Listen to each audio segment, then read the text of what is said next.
Welcome to the fourth episode of Top 5 Greatest Spies in History. Today, we're delving into the story of Klaus Fuchs, the brilliant scientist who changed the course of history by passing nuclear secrets to the Soviet Union. Ready to uncover the secrets behind one of the most impactful betrayals of the 20th century? Klaus Fuchs was born in 1911 near Frankfurt to a Quaker minister father who was deeply committed to social justice and later opposed the Nazi regime. Klaus would inherit his father's strong character and dedication to social justice. After World War I, Germany faced severe economic hardships and intense political struggles. Klaus joined the SPD, the German Social Democratic Party, but unlike his pacifist father, he was willing to take direct action for his beliefs. Imagine an 18-year-old boy, skinny, with glasses, about to join the Reichsbanner, a paramilitary group formed to resist Nazi brownshirts. Despite his quiet appearance, he bravely stood up, even getting beaten and thrown into a river at one point. However, that didn't discourage him. Later, Klaus distanced himself from the SPD, feeling that the fight against the Nazis needed a more disciplined approach. In 1932, he joined the Communist Party. With Hitler's rise to power, Klaus's life was in serious danger.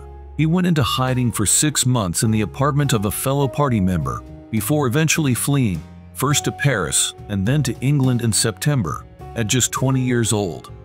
Despite language barriers, he quickly stood out for his brilliance in mathematics, catching the attention of his professors, including Neville Mott at Bristol University. Thanks to Mott's support, Fuchs began studying physics in England.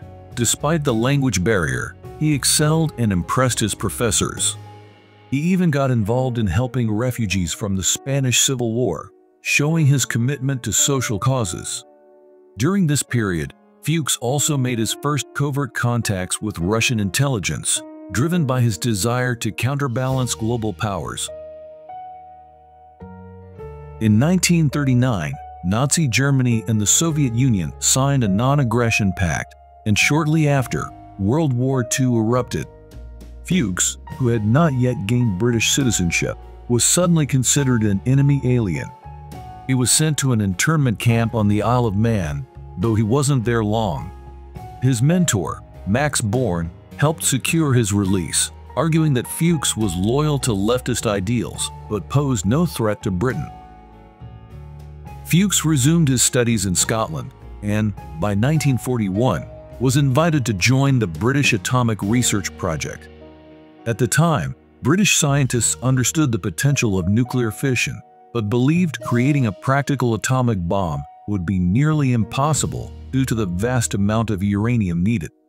Fuchs's expertise became essential in helping solve these complex issues, marking the beginning of his deep involvement in atomic research. In 1943, Fuchs joined the Manhattan Projects in the United States.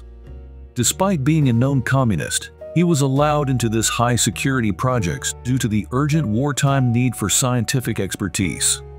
Working on the design of the plutonium bomb and the implosion method, Fuchs held a critical role.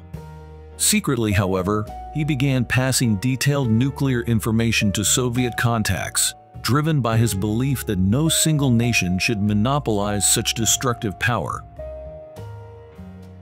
On July 16, 1945, Fuchs witnessed the Trinity test, the world's first nuclear explosion. The devastating power of the bombs dropped on Hiroshima and Nagasaki soon after only strengthened his conviction that sharing nuclear secrets would prevent any one country from dominating others with this new weapon. He continued his espionage, each report accelerating the Soviet Union's progress toward their own atomic bomb. In 1949, thanks to Fuchs's information, the Soviets conducted their first successful nuclear test, shattering the U.S. nuclear monopoly. British intelligence soon decoded Soviet messages implicating Fuchs. In 1950, he was interrogated, confessed, and was sentenced to 14 years in prison under the Official Secrets Act instead of treason, as the Soviet Union had been a wartime ally.